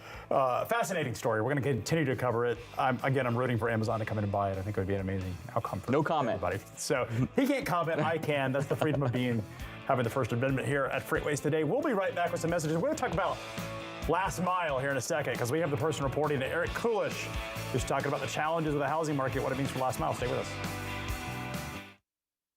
You ever see yourself short on trailers right when demand picks up? Our friends at Premier Trailer Leasing can help you stay ready. With more than 70,000 trailers and over 40,000, trailers with 40 locations nationwide, Premier gives businesses flexible access to dry vans, reefers, flatbeds, and chassis when plans change. They're known for transparent pricing, quality equipment, and 24/7 in-house road care support. So you can get more than just trailers. You can get a partner that helps with your operation and keeping it moving. Visit them right now at premiertrailerleasing.com to get set up before your next big surge. The world doesn't wait, so neither do they. Wheels on the interstate, boots on the site, hands on the shipment. We build for the world out here, and we build it with the people who live it. Ideas from the field, made real by world-class R&D to keep the operation sharp, the front lines safe, and the world moving. From one cab to a global network, billions of miles, trillions of data points, every one making your operation better. And we never build it alone. Samsara, built with operators. The super successful people are part of the 1%. They're part of that very, very small percentage. That's why I don't want you to do things that everybody's doing. I want you to do the small things that nobody else is doing. The people that are most successful in this business treat it like it's the only thing that's bringing income into their household. If you do that, then you'll have the same results. These people operate like they have no other chance. They have nothing else going. This is the only breadwinner that they have in play. I'm Adam Wingfield, and this is the FreightWaves Playbook. Become part of the 1%. Sign up for FreightWaves Playbook today.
So F3 is coming up. Man, this is a crazy year in news stories. Make sure you come to F3. It's the Future of Freight Festival in Chattanooga in October. It's the best time of the year. By the way, we need words on that video. Julie and I are listening to it, being like, we need to get a little bit of narration. A little voiceover, yeah. One of us should narrate it or have someone else narrate it. Maybe Eric Kulisch would like to narrate it. Eric, how are you, sir, today? Good morning, Craig. Thanks for having me on. Do you want to narrate our F3 video, or do you want to talk home delivery? Home delivery is in my wheelhouse, so I'll stay there. All right, you're not a professional voice actor, but let's talk about this report that came out from Armstrong and Associates and the National Home Delivery Association, all about growth in the big and bulky and last mile delivery segment. What did you learn?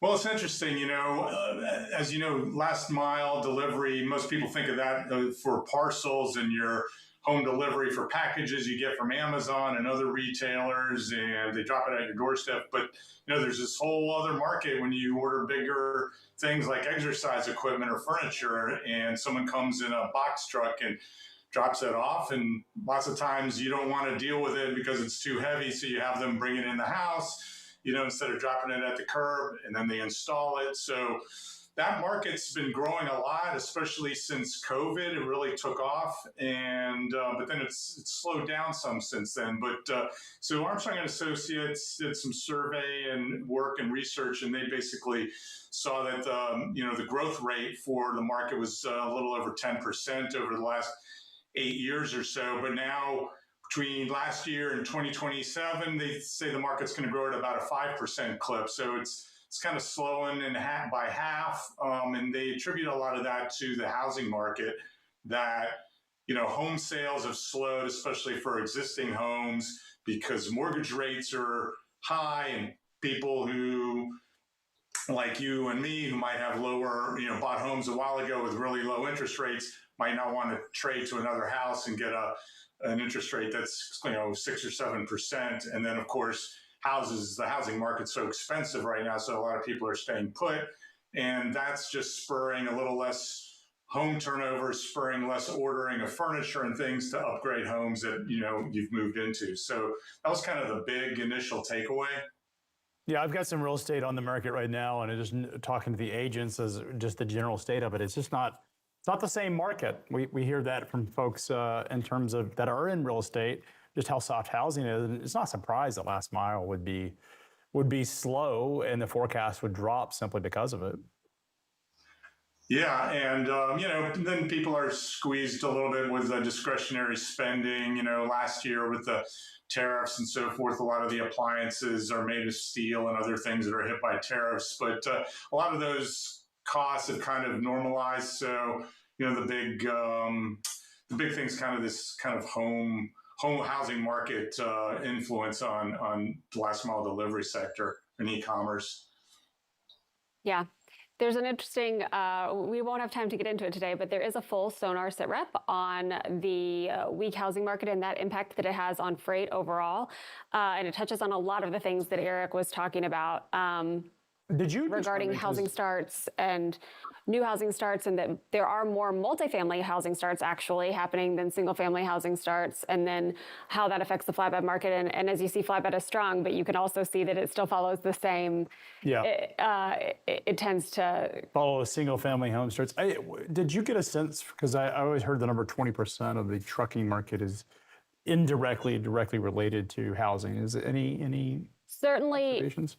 Yes, certainly in flatbed. But then, yes, but that has been muted this year because of sort of all the industrial renaissance and the AI data center build out. So while you would think that would have much of a more of effect on freight demand, right, based on the housing market being so slow, a lot of that's been made up for by. Yeah, the flatbed folks are not struggling at all. So Eric, what is the final conclusions on this in terms of, obviously the freight market is difficult for these last mile providers, not a super bullish growth area.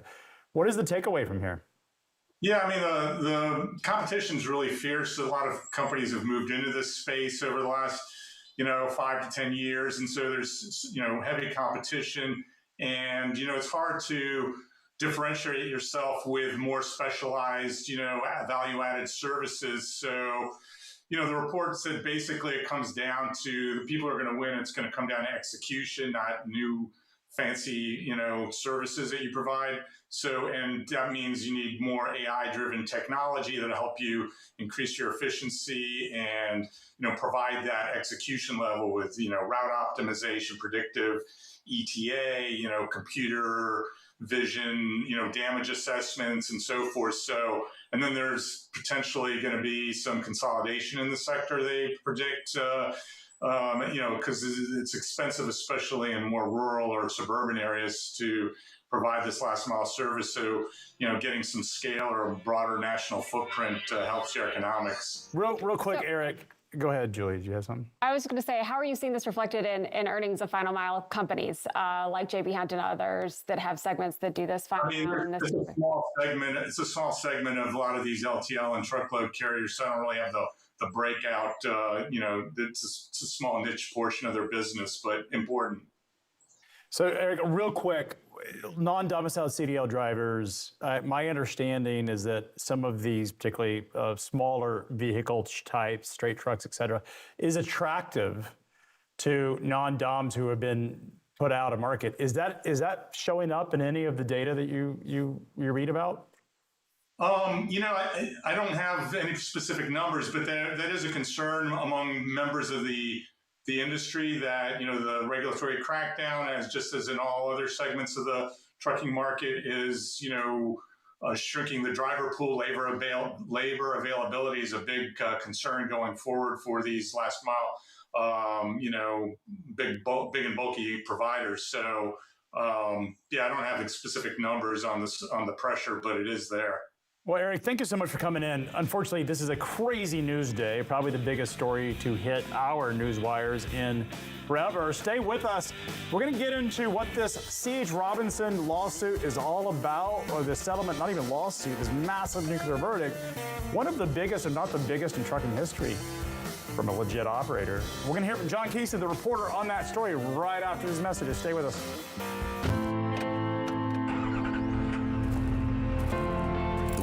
Doesn't wait, so neither do they. Wheels on the interstate, boots on the site, hands on the shipment. We build for the world out here, and we build it with the people who live it. Ideas from the field, made real by world-class R&D to keep the operation sharp, the front lines safe, and the world moving. From one cab to a global network, billions of miles, trillions of data points, every one making your operation better. And we never build it alone.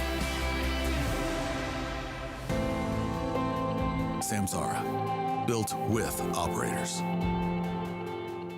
Well, John Kingston is back with us to tell us all about probably the biggest nuclear lawsuit story that we've ever covered, which is C.H. Robinson. The damages in this lawsuit were over $600 million. John, this hit the wires this morning, and the article is completely blown up, and I think a lot of people are like, what does this mean? And first of all, give us the background of the story. Well, wait. When you woke up, did you go right on FreightWaves.com and you saw that sitting up there and you said, hey, wait a second, that wasn't up there when I went to sleep?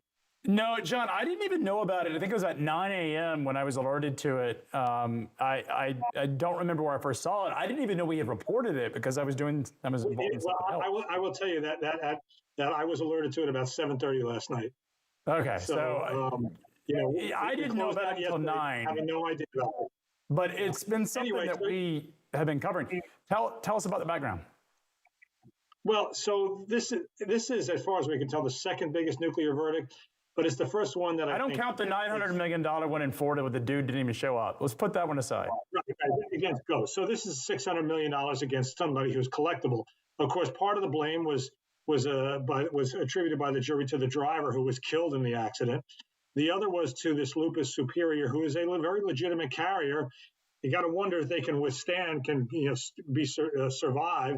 And then the rest of it is C.H. Robinson. But the way it works is that C.H. Robinson will basically pick up the blame of the others, the balance of the others. So, they're looking at most of the $600 million.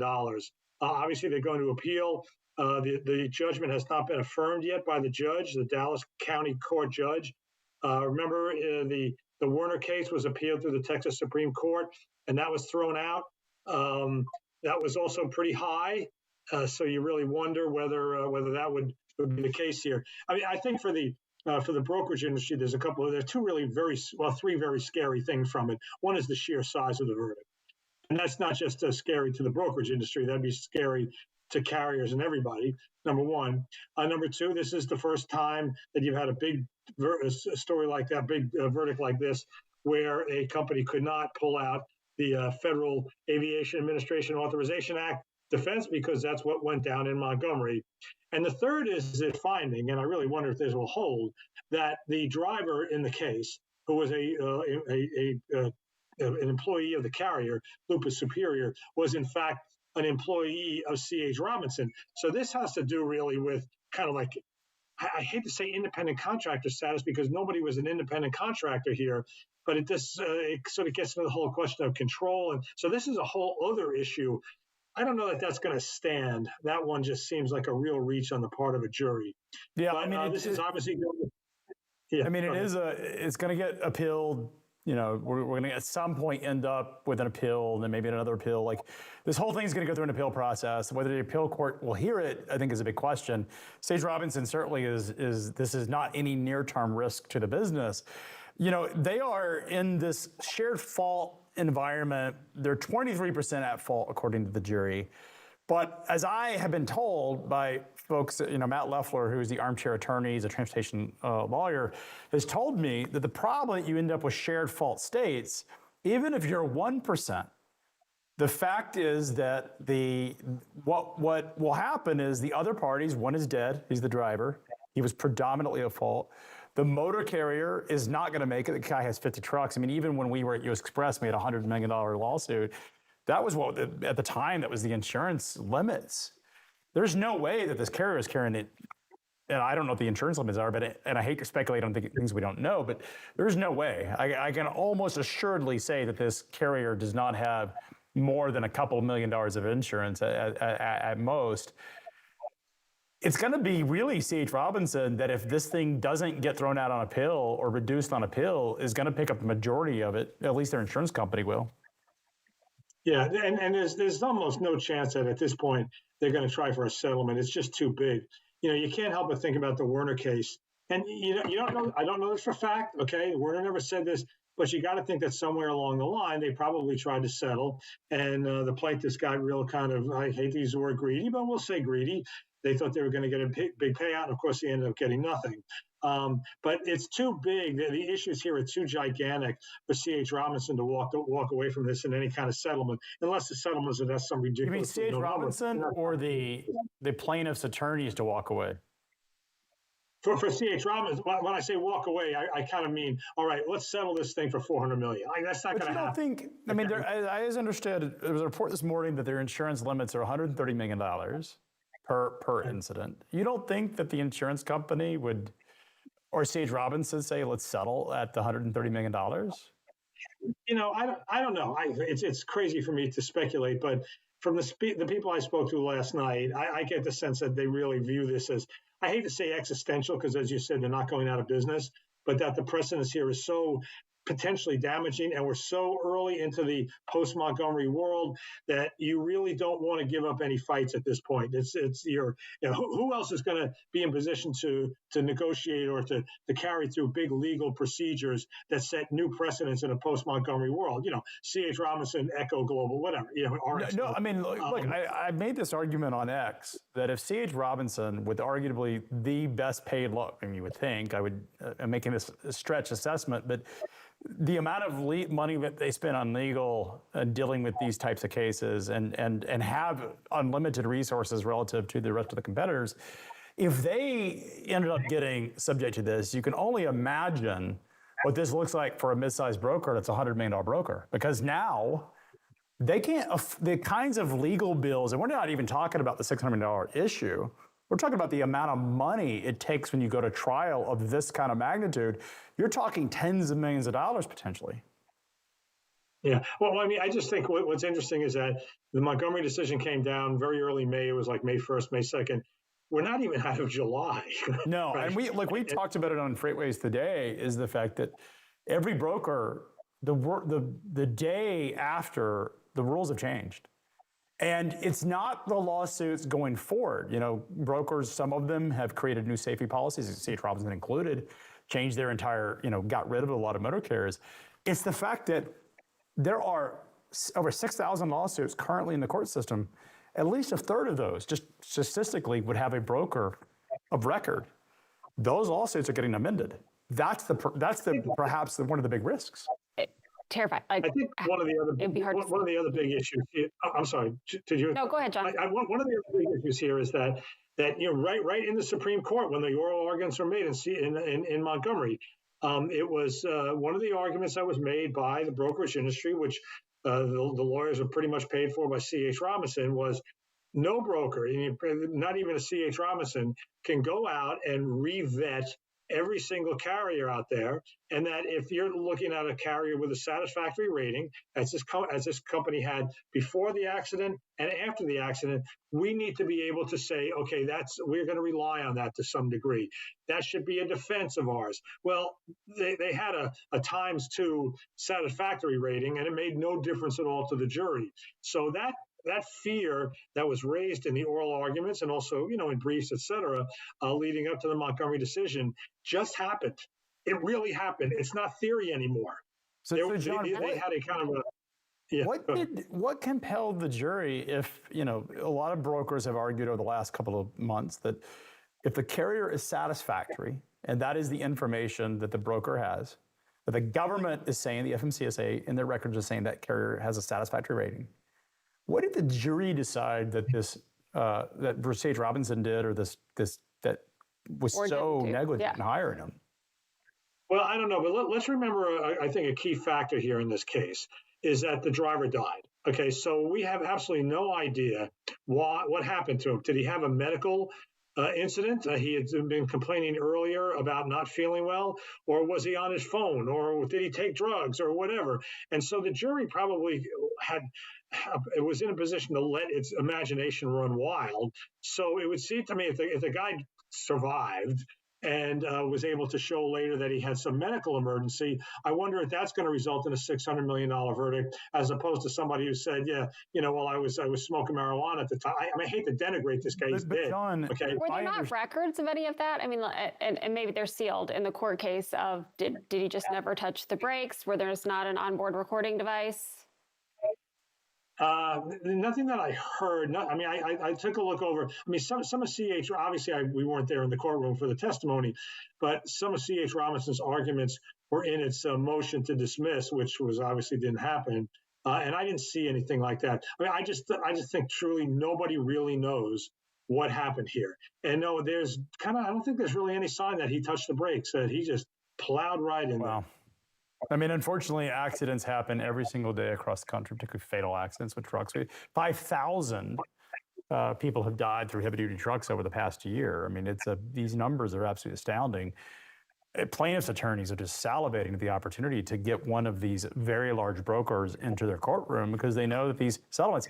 John, what I'm reading into this is that every broker is now on notice. This is no longer, as you point out, theoretical, that we could be talking about hundreds of millions of dollars in nuclear lawsuits. They're real now. Whether or not this case gets thrown out on appeal, it's going to make it more troublesome and bring in more plaintiffs' attorneys.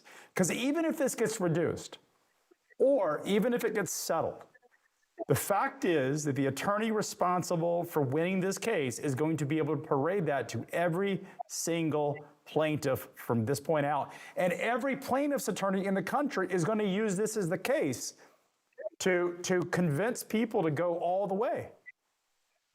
Yeah, it's also kind of interesting that as far as we know, the first big one of these post-Montgomery happened to a company that had to disclose it to the world. This could have been against some small privately held broker, and we might not know about it for weeks. C.H. Robinson had to file a document with the SEC. It's a significant development, and so there is a document with the SEC saying they did this. Had it been a smaller broker, maybe we might not know about it for a while. So John, before everybody knows about it now. 30 seconds. What does this mean for the brokerage industry? What's your takeaway?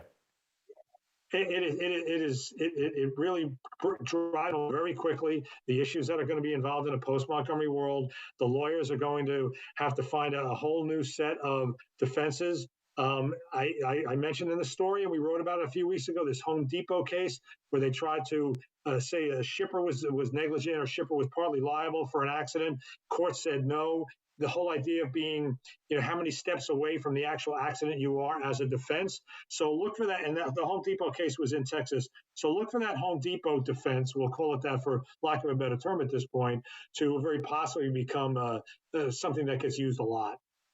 Well, John, thank you so much for coming in and talking to us today. This is a crazy story, one that certainly I think is shocking. Maybe it's not shocking, just maybe the headline is surprising as quick as it's happened. We're going to keep you up to date here at FreightWaves Today. We cover the stories like this every day at noon, starting at noon. Next week, we've got a bang-up week. We have our Future of Rail Symposium. I'd like to be there on Tuesday. It's virtual, it's free. We have the CEOs across the space. We also have the regulators. We're going to hear a lot about the merger. We also have Dennis McCaffrey. He's the enterprise sales executive at RXO. I've known Dennis for more than 20 years. When he was at the old Express One business. So he is the last man standing maybe at now at RXO. We've also got just a whole set of stories that are going to keep pile up. Matt Leffler and I are going to get into a conversation, not today, but next week, about what this means for shippers. This C.H. Robinson thing is going to be not only impactful to brokers, but it's going to have profound impacts to both brokers and shippers. And we're going to get into that all next week. Have a great weekend.